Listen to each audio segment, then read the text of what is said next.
Hello,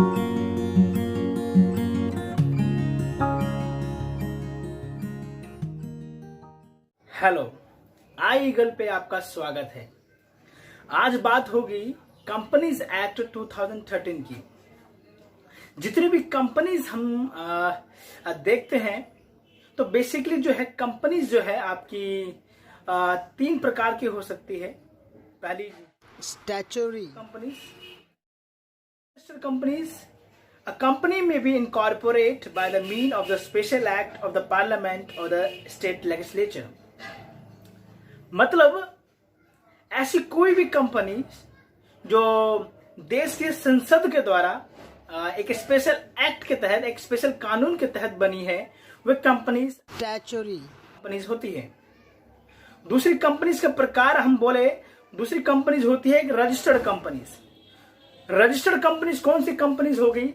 वह companies होगी जो किसी एक्ट के तहत रजिस्टर्ड होती है। स्पेशली हिंदुस्तान के अंदर में जितनी भी कंपनीज रजिस्टर्ड होती है वो कंपनीज एक्ट 2013 के तहत रजिस्टर्ड होती है। तो वो सारी कंपनी जो रजिस्टर्ड कंपनीज होती है।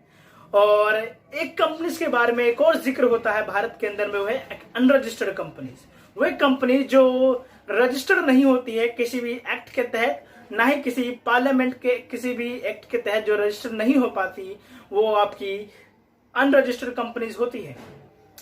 तो रजिस्टर्ड कंपनी से एग्जांपल हम बोल सकते हैं कि फॉर एग्जांपल हम LIC को बोल सकते हैं कि LIC जो है आपकी एक स्पेशल एक्ट के तहत पार्लियामेंट के द्वारा बनाई गई कंपनी है। रजिस्टर्ड कंपनीज वो रजिस्टर्ड कंपनी जो कंपनीज एक्ट के तहत रजिस्टर्ड हो रही है। फॉर एग्जांपल की टाटा हो गई, रिलायंस हो गई, ऐसे बहुत सी कंपनीज है जो रजिस्टर्ड कंपनीज है जो रजिस्टर हो रही है कंपनीज एक्ट के तहत। दूसरी कंपनीज हो गई, थर्ड कंपनी जो है हमारी, दैट इज अनरजिस्टर्ड कंपनीज। वो कंपनीज हो गई अनरजिस्टर्ड, जैसे जो रजिस्टर्ड नहीं हो पाती किसी भी एक्ट के तहत रजिस्टर नहीं, जैसे सोल प्रोप्राइटरशिप का बिजनेस बहुत ही फेमस बिजनेस है सोल प्रोप्राइटर का हमारे हिंदुस्तान के अंदर में, जो अनरजिस्टर्ड है। और पार्टनरशिप फर्म हो गई जो अनरजिस्टर्ड कंपनीज है।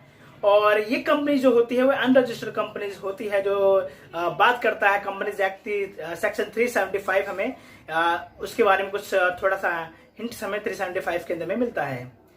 बेसिकली कंपनीज एक्ट 2013 जो है, जितनी भी रजिस्टर्ड कंपनीज है जो रजिस्टर्ड हो रही है कंपनीज एक्ट 2013 के तहत। आप सोच रहे होंगे कि हाल ही में 2013 एक्ट बना है तभी से कंपनी चल रही है। नहीं, कंपनीज जो है वो बहुत पहले से ही है। और जो 2013 का जो कंपनीज एक्ट है, क्या उससे पहले भी कोई एक्ट होता था? हाँ जी, उससे पहले भी एक एक्ट होता है जिसके कारण जितनी कंपनी जो थी वो रजिस्टर हुआ करती थी। वो कंपनीज का एक्ट था 1956 का एक्ट। 1956 से पहले भी कोई एक्ट हुआ करता था कंपनी रजिस्टर के लिए? हाँ, 1913 का एक्ट था जिसके कारण कंपनी जो थी रजिस्टर्ड हुआ करती थी।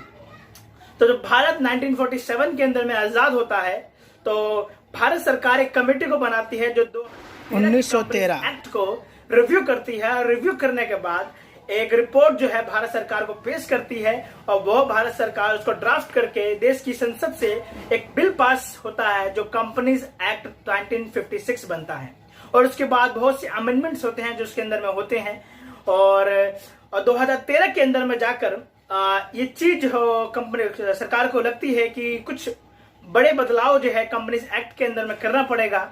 और 2013 के अंदर में एक नया कानून, नया एक्ट जो होता है 2013 इंट्रोड्यूस होता है हम सभी के लिए।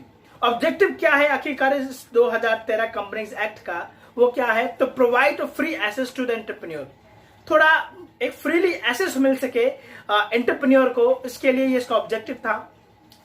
एक ग्लोबल मार्केट के लिए हमारी जो कंपनीज है भारत की वो तैयार हो सके, इसके लिए एक्ट को लाया गया। Ensure the transparency and accountability के लिए इस कंपनीज एक्ट को लाया गया।